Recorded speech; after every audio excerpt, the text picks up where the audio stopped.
बड़ी मैडम ने मुझे कमरे की सफाई करने को कहा और खुद अपने मायके चली गई। बड़े साहब भी अपने काम पर चले गए थे तो मैंने सफाई शुरू कर दी। मुझे पता ही नहीं चला कि बड़े साहब कब कमरे में आ गए। जैसे ही उन्होंने मुझे देखा, उन्होंने दरवाजा अंदर से बंद कर लिया और गलत इरादे से मेरी तरफ बढ़ने लगे। अपनी इज्जत बचाने के लिए मैंने घबराकर अपनी कलाई काट ली।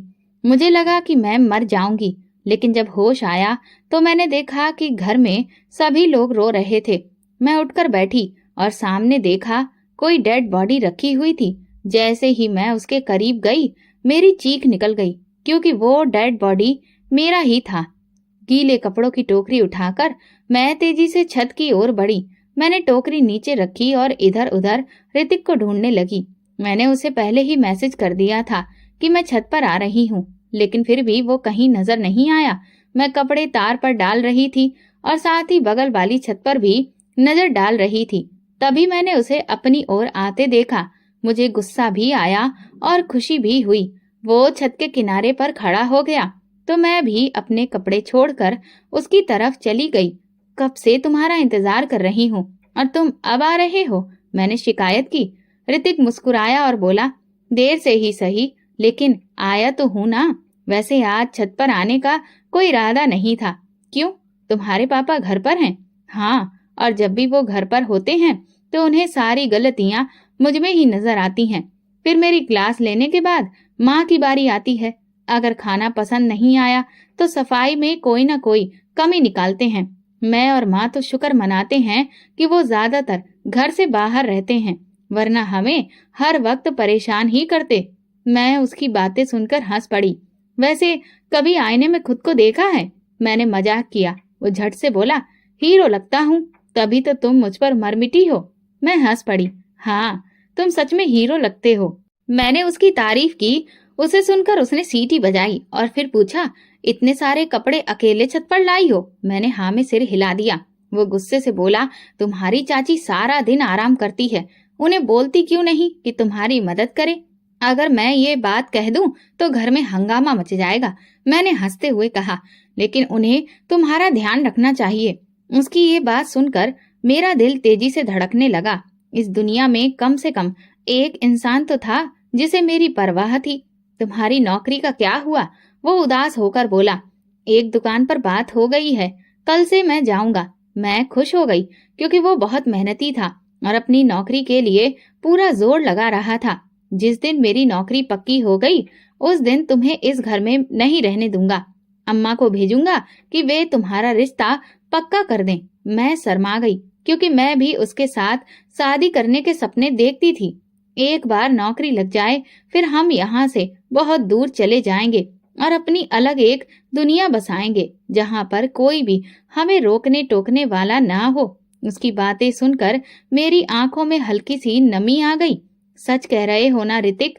मैंने धीरे से पूछा।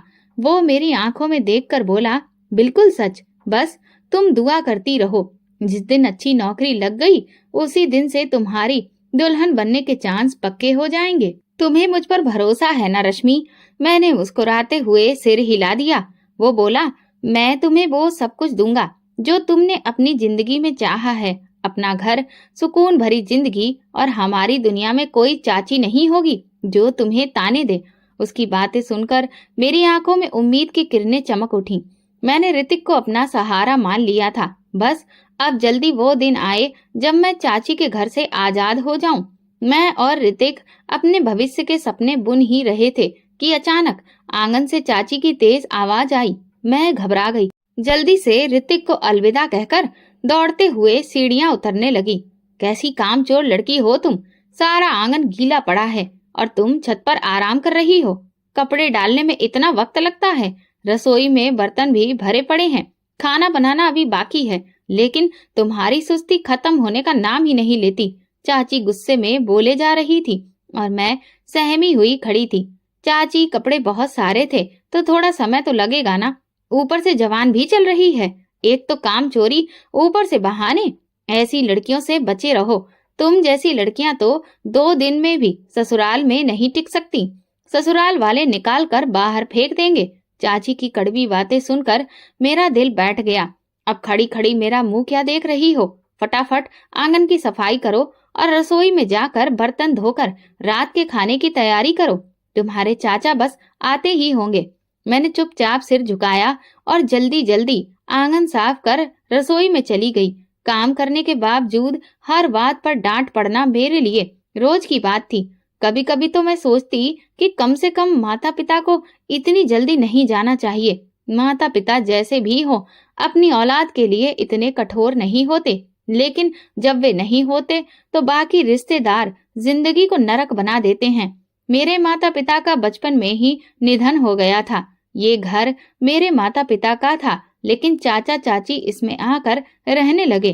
धीरे धीरे उन्होंने इस घर पर कब्जा कर लिया और अब कहते थे ये हमारा घर है। मैं उनसे क्या कहती? मेरे पास कोई नौकरी तो थी नहीं जिससे अपना हक मांग पाती। एक वक्त की रोटी के लिए भी मैं उन्हीं पर निर्भर थी। इसीलिए जब भी वे घर की बात करते मैं चुप रह जाती। जब चाची गुस्से में होती तो अक्सर कहती जहाँ जाना है चली जाओ, हमारी जान छोड़ो। तब मुझे लगता जैसे मैं बिल्कुल अकेली हूँ। उनकी बातें सुनकर मेरा दिल चाहता कि मैं सच में कहीं चली जाऊं। वैसे भी इस घर में मेरे लिए रखा ही क्या था। मैंने सोच लिया था कि जैसे ही ऋतिक की जिंदगी संभलती है मैं उसके साथ भाग जाऊंगी। मैं जानती थी कि वो अपने किए वादे जरूर निभाएगा। अब मुझे खुद से ज्यादा उस पर भरोसा था। इसी दौरान एक आदमी का रिश्ता मेरे लिए आया जो 2 बच्चों का पिता था और जिसकी पत्नी का देहांत हो चुका था। मुझे लगा कि चाची ये रिश्ता ठुकरा देंगी, लेकिन मेरी हैरानी की कोई सीमा नहीं रही जब उन्होंने ये रिश्ता तुरंत मंजूर कर लिया और मुझसे पूछा तक नहीं। चाची तो मेरी खुशियों की मिठाई भी खा चुकी थी। मैंने हिम्मत करके उनसे कहा मुझे ये रिश्ता मंजूर नहीं है। चाची मेरी बात सुनकर हंसने लगी। तू कौन होती है मना करने वाली? अभी इतनी बड़ी नहीं हुई है कि हमारे फैसलों में दखल दे। मैंने धीरे से कहा चाची ये फैसला आपकी जिंदगी का नहीं मेरी जिंदगी का है। हमारे धर्म में भी लड़की की रजामंदी जरूरी होती है। चाची मुझे घूरने लगी। इतना बड़ा घर है, सरकारी नौकरी है, बस 4 बच्चे ही तो हैं, वो भी शादीशुदा। वो तुम्हारी खूब सेवा करेगा। उनकी बातें सुनकर मेरा दिल किया कि कहूँ काश आपकी अपनी बेटी होती तो आप ऐसा कभी ना करती। जिस आदमी को वो मेरे लिए चुन रही थी वो मेरे पिता की उम्र का था। मैं ये बात ऋतिक को बताना चाहती थी, लेकिन वो शहर से बाहर गया हुआ था और उसका फोन भी बंद आ रहा था। मैं घर में बेचैनी से घूमती रहती, लेकिन मन को जरा भी शांति नहीं मिल पा रही थी। शादी में अभी कुछ समय बाकी था, इसलिए मुझे पूरी उम्मीद थी कि कुछ दिनों के बाद में ऋतिक वापस आ जाएगा और हम इस परेशानी का कोई ना कोई हल जरूर निकाल लेंगे। अब मैंने ठान लिया था कि चाहे ऋतिक की नौकरी लगे या फिर ना लगे, मैं उसके साथ भाग जाऊंगी। मैं खामोशी से घर छोड़ने की योजना बनाने लगी थी, लेकिन ऋतिक की गैर मौजूदगी मुझे परेशान कर रही थी। और इसी बीच उस आदमी ने चाची से कहा कि वो मुझसे अकेले में मिलना चाहता है और चाची ने बिना किसी ऐतराज के उसे इस बात की इजाजत दे दी। लेकिन मुझे उससे नहीं मिलना था। मैंने चाची को साफ साफ कह दिया कि मैं ऐसा नहीं करूंगी, तो वो हत्थे से ही उकड़ गई। एक दिन सारे घर का काम करके मैं अपने कमरे में कमर सीधी करने के लिए लेटी हुई थी कि अचानक चाची मेरे कमरे में आ गई, तो मैं उठकर बैठ गई। चाची ने मुझसे कहा फौरन अपने कपड़ों को जल्दी से सही करो। मैंने हैरान होकर पूछा क्यों मिलूं मैं उससे?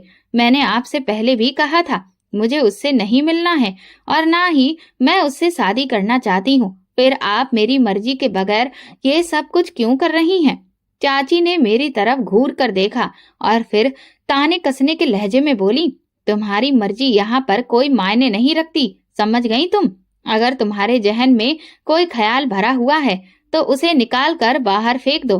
तुम्हारी शादी का फैसला अब हो चुका है। बस वो शादी से पहले तुमसे मिलना चाहता है, तो हमने भी इस बात पर कोई ऐतराज नहीं किया।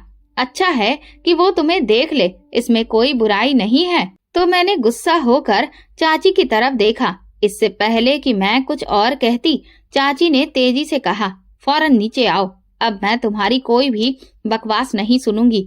उनके गुस्से की वजह से मैं खामोश हो गई और थके थके कदमों के साथ नीचे जाने लगी। जब मैं ड्राइंग रूम में दाखिल हुई तो वहां पर एक ज्यादा उम्र के आदमी को बैठे हुए देखा। मैं जैसे ही अंदर दाखिल हुई तो उसने मुस्कुराते हुए देखा और एकदम से खड़ा हो गया। मैं झिझकते हुए अंदर आई और फिर दूर हटकर सोफे पर बैठ गई। वो किसी एक्सरे मशीन की तरह मुझे घूरता रहा। जब खामोशी उसके और मेरे दरमियान बढ़ने लगी तो मुझे घबराहट होने लगी। ना जाने वो क्यों कोई बात नहीं कर रहा था, तो मैंने गला खकारते हुए कहा, आपको मुझसे कोई बात करनी है? तो वो एकदम से हंसा। उसकी मुस्कुराहट मुझे किसी शिकारी की तरह लगी। फिर वो आहिस्ता से बोला, मैं बस ये चाहता था कि जिस लड़की से मेरा बंधन होने वाला है मैं उससे एक बार मिल लूं, बातचीत कर लूं।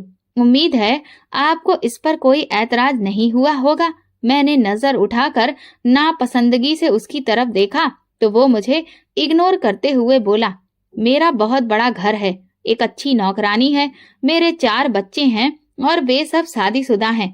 शादी मैं बस अपनी तन्हाई दूर करने के लिए कर रहा हूँ और यकीनन आपको बहुत खुश रखूंगा।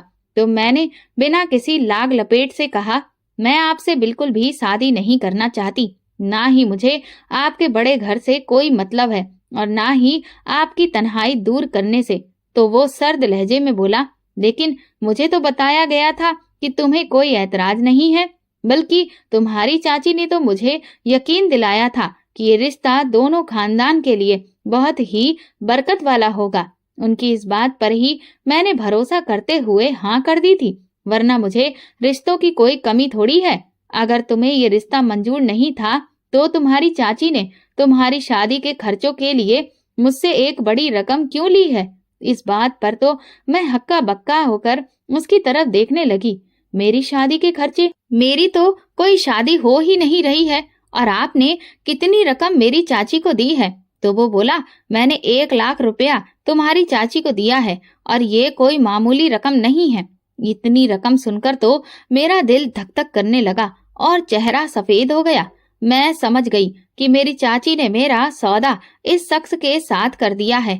तभी वो मेरे इनकार पर भड़क जाती थी। मेरी आंखों में आंसू आ गए और फिर मैंने उससे कहा, आपको लगता है कि पैसे देकर आप मेरा दिल खरीद सकते हैं? मैं कोई चीज नहीं हूँ जिसका आप सौदा करके बैठे हैं। मैं जीती जागती इंसान हूँ। काश मेरे माँ बाप जिंदा होते तो ऐसा कभी भी ना होता। मेरी बात सुनकर वो शख्स एकदम नरम पड़ गया। मैं तुम्हारी बहुत इज्जत करता हूँ, तुम्हें बहुत खुश रखूंगा, ये मेरा तुमसे वादा है। तुम मुझे पहली नजर में ही बहुत अच्छी लगी थी। तुम पैसों की फिक्र मत करो, ये मैंने अपनी खुशी से दिए हैं। मैं इससे भी ज्यादा रकम तुम पर लुटा सकता हूँ। तो मैं उसकी बात सुनकर बिना कुछ कहे गुस्से से बाहर आ गई। मुझे बाहर आता देखकर फौरन चाची मेरे सामने आकर खड़ी हो गई। उनका चेहरा खुशी से टिमटिमा रहा था। क्या बात हुई? तुमसे क्या कह रहा था वो? तुमने कोई बात उसकी मर्जी के खिलाफ तो नहीं की ना? तो मैं एकदम से रोते हुए बोली, चाची, मुझे ये नहीं मालूम था कि आप मेरी इज्जत का सौदा चंद टकों की खातिर कर देंगी। आपने मेरे ही घर पर कब्जा किया। मैं नहीं बोली, लेकिन अब आप मेरी ही जिंदगी का फैसला करने जा रही हैं, और वो भी मेरे बाप की उम्र के आदमी के साथ, और मेरे पैसे भी आपने वसूल कर लिए। तो वो मेरी बात सुनकर गुस्से से बोली, अरे तुम पागल लड़की हो, मर्दों की उम्र कौन देखता है? शुक्र मनाओ कि उसे तुमसे कोई दहेज नहीं चाहिए, वरना आजकल तो लड़कों के तेवर आसमान को छू रहे हैं। भला उनके मुताबिक दहेज कहाँ से बनाएंगे? यहाँ तो खाने के लिए रोटी नहीं है। ये शादी तुम्हारे लिए हर लिहाज से बेहतर है। देखो ना, तुम्हारी जिंदगी ही सवर जाएगी। तुम्हें और क्या चाहिए? तो मुझे अपनी चाची पर जिंदगी में पहली बार बहुत अफसोस हुआ। मुझे अंदाजा हो चुका था कि मेरी जिंदगी का सफर कोई आसान नहीं है। बस मैंने ठान ली कि अब मैं बहुत जल्द इस घर को छोड़ दूंगी। चाची भी मेरे तेवर देख चुकी थी, इसीलिए मुझ पर कड़ी निगरानी रखने लगी। उन्होंने खुद अगले हफ्ते शादी की तारीख तय कर दी थी। मेरे पास अब वक्त बहुत कम बचा था। मैं अपनी जिंदगी को चाची के लालच पर कुर्बान नहीं कर सकती थी। मुझे अपने लिए खुद लड़ना था। ऋतिक वापस आया तो मैंने फौरन मैसेज करके उसे ऊपर छत पर आने को कहा। चाची का ये था कि वो रात का खाना खाते ही सो जाती थी। लिहाजा मुझे मौका मिलते ही मैं तुरंत ही छत पर पहुंच गई और ऋतिक को सारी बात मैंने खुलकर बता दी। ये सारी बातें सुनने के बाद वो तो गुस्से से आग बबूला हो गया। उसने मुझसे कहा, हम आज रात ही भाग चलते हैं। मैं तुम्हें वो जिंदगी दूंगा जिसका तुमने कभी सपना भी नहीं देखा होगा। उसकी बात सुनकर न जाने क्यों मेरा दिल सुकून से भर गया। मुझे लगा कि अब मेरी जिंदगी की सारी परेशानियां खत्म हो जाएंगी। हमने अगली रात ही भागने का फैसला किया। मैंने सोचा कि अपने गहने साथ ले लूं जो माँ ने मेरे लिए बनवाए थे, लेकिन वे गहने चाची ने अपने पास में ही रख लिए थे। मुझे पता था कि वो किस बक्से में रखे हैं और उसकी चाबी कहाँ पर है। मैंने इंतजार किया कि चाची सो जाएं। जैसे ही वो सो गईं, मैंने चुपचाप तकिए से चाबी निकाली, बक्सा खोला, गहने लिए और घर से बाहर निकल आई। मेन रोड पर ऋतिक बाइक पर मेरा इंतजार कर रहा था। वो मुझे अपने दोस्त के घर लेकर गया जहाँ पर हमने शादी की और फिर इस शहर को छोड़ दिया क्योंकि वहाँ पर रहना अब हमारे लिए सुरक्षित नहीं था। ऋतिक ने मुझे पहले ही बताया था कि उसने अपनी जमा पूंजी से एक शानदार घर खरीदा है, जिससे मैं बहुत खुश थी। लेकिन जब हम वहां पहुंचे तो मैं हैरान रह गई। वो घर सिर्फ एक कमरे का था, न चारपाई न बिस्तर, कुछ भी नहीं। मैं अवाक रहकर ऋतिक की तरफ देखने लगी। उसने कहा, जल्दी में तो यही इंतजाम हो सका है, बहुत जल्द ही मैं अच्छा घर ले लूंगा, तुम बिल्कुल भी चिंता मत करो। मुझे घर से ज्यादा ऋतिक की मोहब्बत पर भरोसा था, इसीलिए मैं शांत हो गई। हमारी जिंदगी एक छोटे से कमरे से शुरू हुई, लेकिन फिर भी मैं खुश थी। ऋतिक सुबह काम पर जाता और शाम को लौटता। मैं खुश थी कि उसे जल्दी ही नौकरी मिल गई। लेकिन धीरे धीरे मेरे गहने एक एक करके बिकने लगे। ये देखकर मैं परेशान हो गई क्योंकि वे गहने मेरी माँ के दिए हुए थे। मुझे समझ में नहीं आ रहा था कि जब ऋतिक कमाता है तो बार बार किसी न किसी जरूरत के नाम पर गहने क्यों बेचता है। मैं उसे मना भी नहीं कर सकती थी, लेकिन जब सारे गहने खत्म हो गए तब उसकी असलियत सामने आई। कुछ दिनों से ऋतिक घर पर ही था। मैं हैरान थी कि वो काम पर क्यों नहीं जा रहा। जब भी मैं उससे पूछती तो वो कहता कि छुट्टियां ले रखी हैं। ये सुनकर मेरी चिंता और बढ़ गई क्योंकि इस समय पैसों की सबसे ज्यादा जरूरत थी। जब मैंने ज्यादा सवाल किया तो वो गुस्सा करने लगा और बोला, मेरे मामलों में दखल मत दो, अपने काम से काम रखो। मेरे पास करने के लिए ज्यादा कुछ था भी नहीं, छोटा सा कमरा साफ करना और 2 लोगों के लिए खाना बनाना, बस यही मेरा काम रह गया था। एक दिन ऋतिक बाहर गया और जब लौटा तो वो बुरी तरह से नशे में धुत था। उसे इस हाल में देखकर मेरे होश उड़ गए। सुबह जब उसका नशा उतरा तो मैंने उसे डांटा, हमारे पास पैसे नहीं हैं, ऊपर से तुम नशा भी कर रहे हो, किसके साथ उठ बैठ रहे हो। ऋतिक ने सफाई दी, दोस्तों ने मुझे जबरदस्ती पिला दिया था, अब मैं नहीं पीऊंगा। मैं उसकी बातों पर विश्वास कर बैठी, लेकिन फिर जल्दी ही मेरी ये गलतफहमी दूर हो गई क्योंकि ऋतिक रोज नशे में धुत होकर घर आने लगा। नशे के साथ साथ वो जुआ भी खेलने लगा था। मुझे ये भी पता चला कि ऋतिक ने मेरे बेचे हुए गहनों से जो चीजें खरीदी थी, अब उन्हीं चीजों को बाजार में बेचकर जुए में पैसे लगा रहा था। जब मुझे ये एहसास हुआ कि ऋतिक पूरी तरह से नशे का आदी और जुआरी बन चुका है तो मैं अपनी किस्मत पर रोने लगी। मैंने जिस खूबसूरत जिंदगी के सपने देखकर वो घर छोड़ा था, अब वो सब कुछ चकनाचूर हो गए थे। शादी के सिर्फ 3 महीने के अंदर ही मुझे ये महसूस हुआ कि ऋतिक से शादी करना मेरी सबसे बड़ी गलती थी। जिस मानसिक शांति और खुशियों की तलाश में मैं घर से निकली थी, वो अब किसी भयानक सपने से कम नहीं थी। ऋतिक पूरी तरह से गैर जिम्मेदार निकला। अब तो वो कई दिनों तक घर भी नहीं आता था।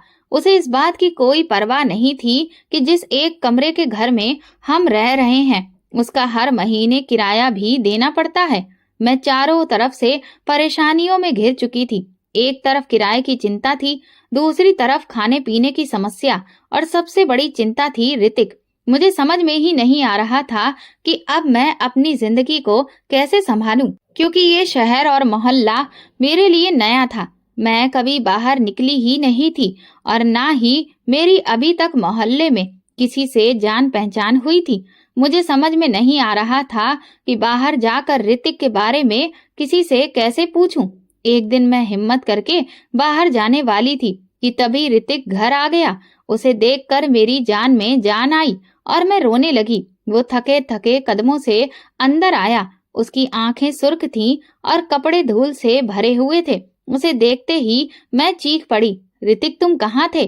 तो उसने अजनबी नजरों से मुझे देखा और कहा, तुम्हें इससे क्या मतलब? वो नशे की हालत में था। उसे इस हाल में देखकर मैं घबरा गई। तुमने अपनी ये क्या हालत बना रखी है ऋतिक? लेकिन उसने मेरी बात अनसुनी कर दी और सीधा होकर लेट गया। मैंने फिर हिम्मत करके पूछा, ऋतिक तुम इतने दिनों से कहाँ पर थे? मैं तुम्हारे लिए बहुत परेशान थी। वो लापरवाही से बोला, इसमें फिक्र करने वाली क्या बात है? मैं कोई मर तो नहीं गया था।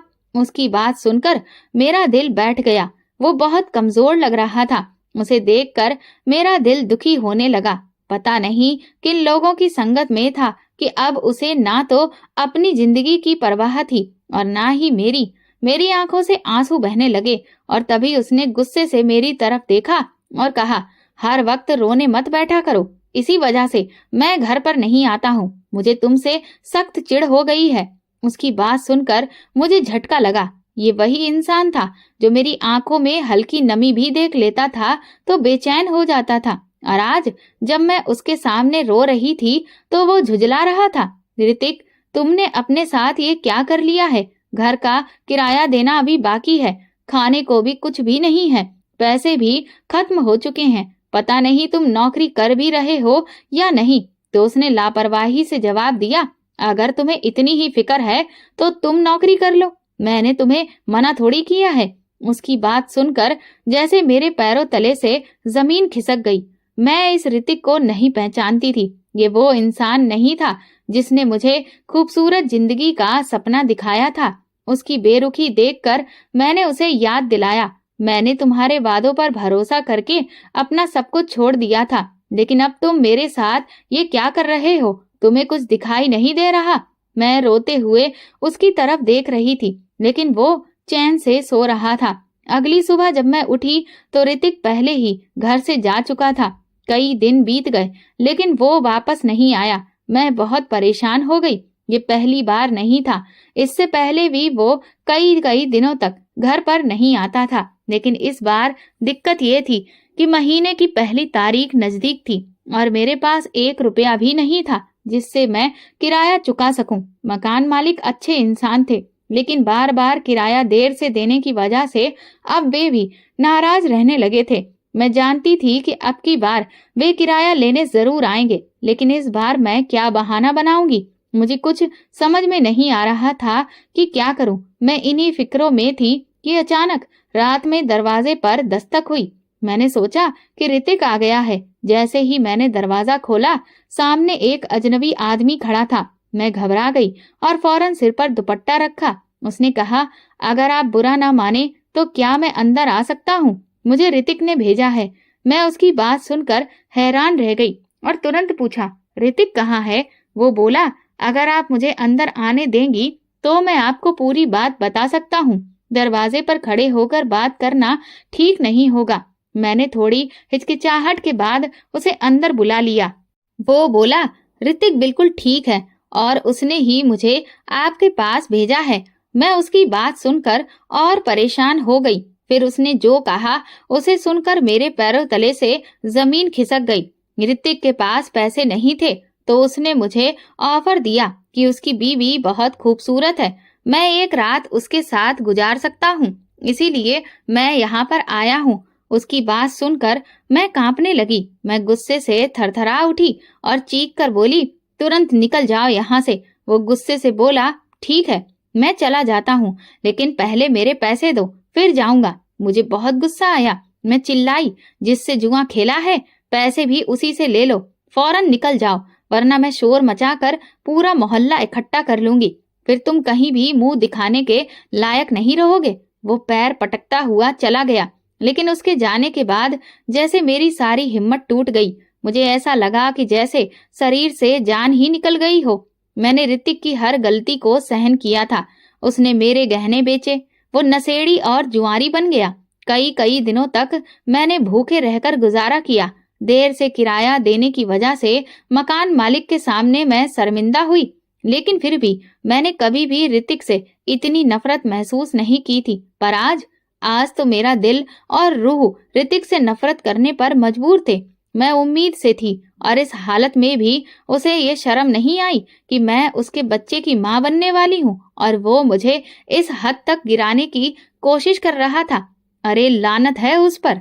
ऐसी जिंदगी और ऐसे पति पर मैं चाहकर भी रो नहीं पाई, क्योंकि अब मैं सिर्फ एक पत्नी ही नहीं बल्कि एक माँ भी बनने वाली थी। मुझे न सिर्फ अपने लिए बल्कि अपने आने वाले बच्चे के भविष्य की भी चिंता थी। जो इंसान अपनी पत्नी को कुछ पैसों के लिए बेच सकता है, वो अपनी बेटी के साथ में क्या करेगा, ये सोचकर ही मेरा दिल कांप उठा। इस ख्याल के आते ही मेरी शादीशुदा जिंदगी से दिल उचट गया। क्या मुझे फिर से भागना पड़ेगा? लेकिन अब मैं कहाँ जाऊंगी? इस बड़े से शहर में मेरी तो किसी से जान पहचान भी नहीं थी और अब तो मैं अकेली भी नहीं थी। मेरे गर्भ में एक नन्ही सी जान थी जिसे इस दुनिया में लाने और संभालने की जिम्मेदारी सिर्फ मेरी थी। मैंने कभी सोचा भी नहीं था कि ऋतिक इतना गिर जाएगा।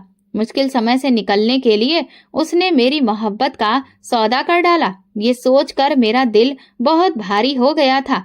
इसी बीच दरवाजे पर फिर से दस्तक हुई तो मेरा दिल बैठ गया। मैं डर गई कि कहीं वही आदमी तो नहीं आया। मेरा दिल जोर जोर से धड़कने लगा। अब दरवाजा दस्तक देने के बजाय पीटा जा रहा था, तो मैंने पहले पूछ लिया, कौन है? मकान मालिक की आवाज सुनकर मेरी जान में जान आई। मैंने जल्दी से दरवाजा खोला तो सामने मकान मालिक की पत्नी खड़ी थी। वो अंदर आई और इधर उधर देखने लगी, फिर बोली, हमें मोहल्ले में किसी ने बताया कि कोई अजनबी आदमी तुम्हारे घर पर आया था। वो कौन था और तुम्हारे पति कहाँ पर हैं?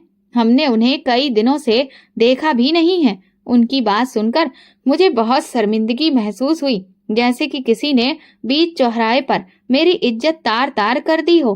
अब तक मैं हिम्मत से सब कुछ सहन कर रही थी, लेकिन उनकी बात सुनकर मेरी आंखों से आंसू बहने लगे। मुझे रोता देख मकान मालिक की पत्नी चिंतित हो गई और पूछने लगी, क्या हुआ?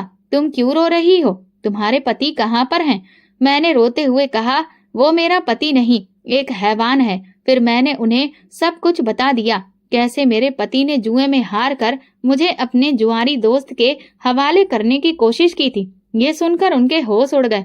मैंने कहा, मैं मर सकती हूँ लेकिन अपनी इज्जत का सौदा नहीं कर सकती। वह आदमी घर जरूर आया था, लेकिन मैं समझी थी कि शायद मेरे पति ने उसके हाथ कोई संदेश भेजा होगा। मुझे नहीं पता था कि वो गंदी नीयत से मेरी दहलीज लांग रहा है। जब उसने अपने इरादे बताए तो मैंने उसे तुरंत घर से बाहर निकाल दिया और धमकी दी कि अगर वो आगे बढ़ा तो मैं शोर मचा दूंगी। डर के मारे फिर वो वहां से भाग गया। मेरी बात सुनकर मकान मालिक की पत्नी ने हमदर्दी से मेरा हाथ पकड़ा और पूछा, तुम कौन हो? कहाँ से आई हो? तुम्हारे माता पिता कहाँ पर हैं? मुझे बताओ, मैं उनसे संपर्क करूंगी, वो तुम्हें ले जाएंगे। पिता का नाम सुनते ही मुझे ऐसा लगा जैसे मेरी सांसें रुक जाएंगी। मैं सिर पकड़कर जमीन पर बैठ गई। मकान मालिक की पत्नी मेरे पास आई, मेरा हाथ थाम कर बोली, देखो बेटी, घबराओ मत, मैं तुम्हारे साथ हूँ। अपने माता पिता का नंबर मुझे दो, मैं उनसे बात करूंगी। मैंने आंसू भरी आंखों से उन्हें देखा और कहा, मेरे पिता इस दुनिया में नहीं हैं। उनके अलावा मेरा कोई भी नहीं है जो मेरी मदद कर सके। ये सुनकर उन्होंने प्यार से मेरा सिर सहलाया और कहा, बेटा, जिनका कोई नहीं होता उनका ऊपर वाला होता है। तुम चिंता मत करो, मेरे साथ चलो। तुम्हारा इस घर में रहना अब सुरक्षित नहीं है। कौन जानता है तुम्हारा पति फिर किसी और को भेज दे। उनकी बात सुनकर मैं कांप उठी। सच में मैंने तो ये सोचा ही नहीं था। मैंने बेबसी से उनकी तरफ देखा और कहा, लेकिन मैं कहाँ जाऊंगी? इस शहर में मेरा कोई नहीं है। उन्होंने मुझे दिलासा देते हुए कहा, कोई ना कोई रास्ता निकलेगा, तुम बस मेरे साथ चलो, मैं तुम्हारे लिए कुछ सोचती हूँ। मेरे पास कोई सामान नहीं था।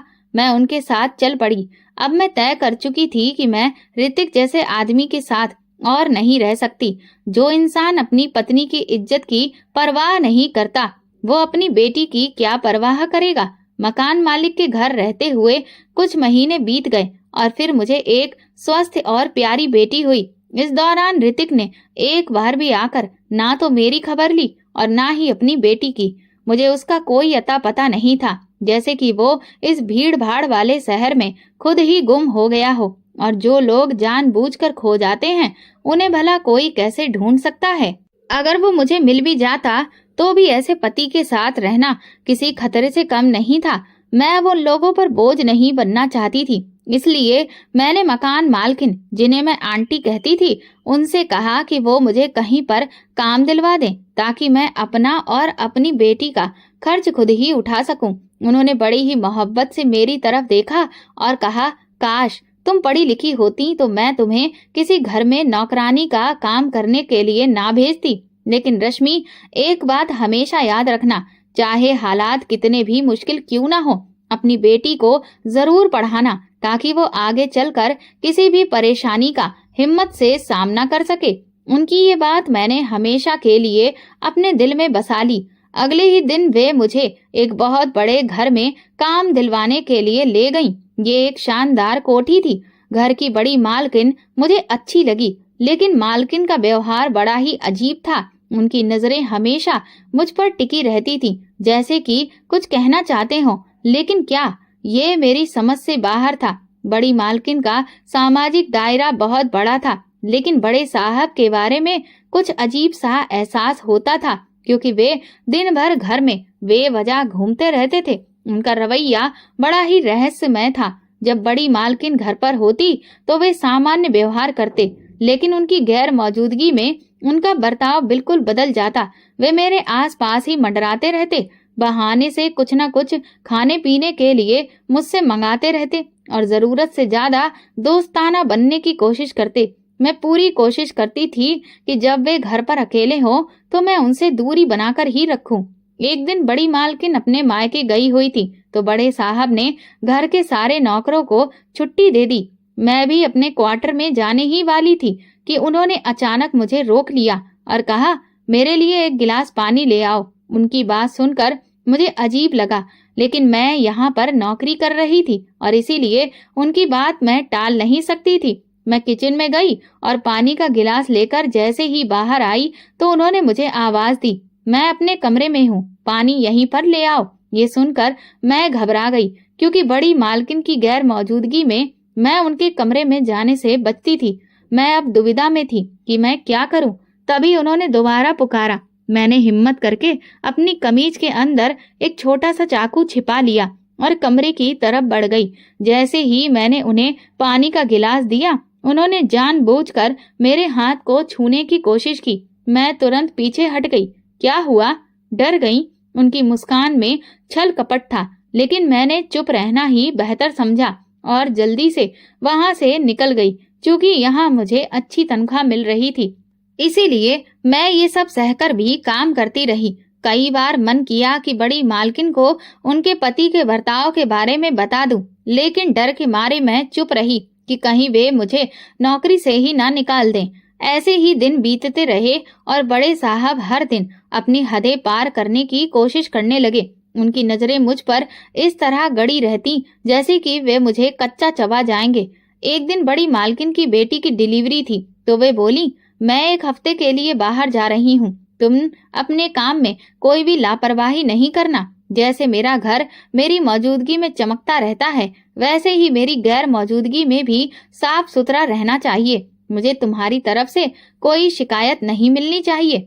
मैंने उन्हें भरोसा दिलाया कि आप बिल्कुल निश्चिंत होकर जाइए, लेकिन अंदर ही अंदर मैं बहुत डर गई थी, क्योंकि अब कई दिनों तक घर में सिर्फ मैं और बड़े साहब ही रहने वाले थे।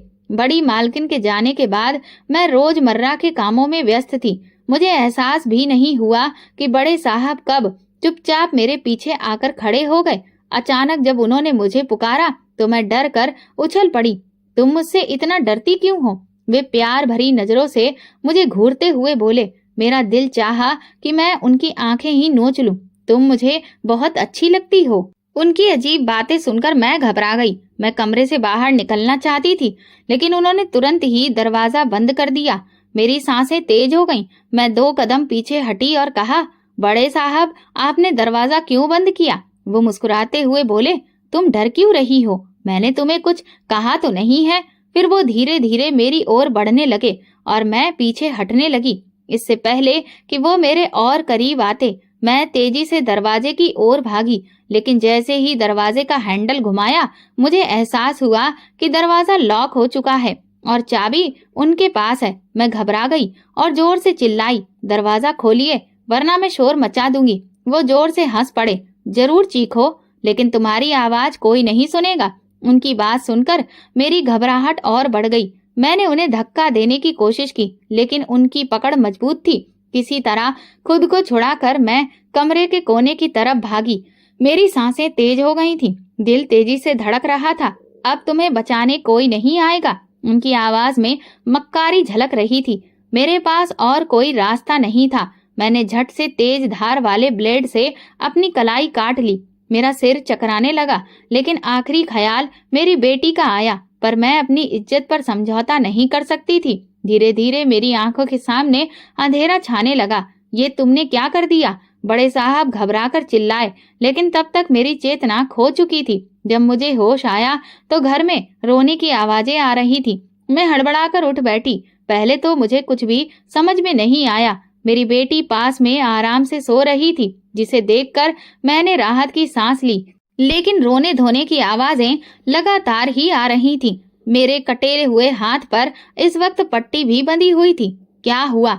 मैंने घबराकर दुपट्टा सिर पर लिया और धीरे धीरे कमरे से बाहर निकली। बाहर का दृश्य देखकर मेरी रूह कांप गई। हॉल के बीचों बीच एक शव रखा था। ये कौन चला गया? मैंने इधर उधर देखा, लेकिन कोई भी जाना पहचाना चेहरा नजर नहीं आया। कांपते कदमों से मैं शव के करीब पहुंची और जैसे ही मैंने चेहरा देखा, मेरा शरीर सुन्न हो गया। ये तो बड़े साहब का शव था। मेरे पैरों तले से जमीन खिसक गई। मेरी चीख निकल गई और मैं घबराकर पीछे हटने लगी। क्या ये सच था या कोई सपना? क्या वो सच में मर चुके थे? घर वालों की बातचीत से पता चला कि बड़े साहब की अचानक दिल का दौरा पड़ने से मौत हो गई थी, लेकिन मैं सोच में पड़ गई। क्या मेरी हालत देखकर उन्हें सदमा लगा था?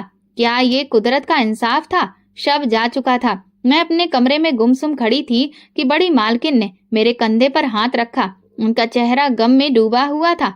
उन्होंने धीरे से कहा, मुझे माफ कर दो रश्मि। मुझे नहीं पता था कि मेरा पति इतना घटिया इंसान है कि अपनी बेटी की उम्र की लड़कियों पर भी बुरी नजर रखता है। शुक्र है कि तुम महफूज रही और हमने भी दुनिया के सामने उसकी इज्जत बचा ली। बस तुमसे एक गुजारिश है कि इस राज को अपने दिल में ही दफन कर देना। यही तुम्हारा हम पर एहसान होगा। मैंने कांपती आवाज में पूछा, आपको ये सब कैसे पता चला? वो उदासी से मुस्कुराई। मैं एक माँ हूँ और बंद कमरे में तुम्हारी हालत सब कुछ बयान कर रही थी। मेरा पति अपनी बदनामी के डर से इतना घबरा गया कि फिर उसे दिल का दौरा पड़ गया। आज से तुम मेरी नौकरानी नहीं, बल्कि तुम इस घर की बेटी ही हो। बड़ी मालकिन के इन शब्दों ने मेरे दिल को सुकून दे दिया। भगवान ने मेरी इज्जत को बचाया था और मुझे सम्मान दिया। दोस्तों, अगर आपको हमारी कहानी पसंद आई हो तो कमेंट करके जरूर बताइए। वीडियो को लाइक करें और ज्यादा से ज्यादा शेयर करें। अगर आप चैनल पर नए हैं तो सब्सक्राइब जरूर करें और हाँ, नोटिफिकेशन बेल को दबाएं ताकि अगली अपडेट सबसे पहले आपको मिले। धन्यवाद।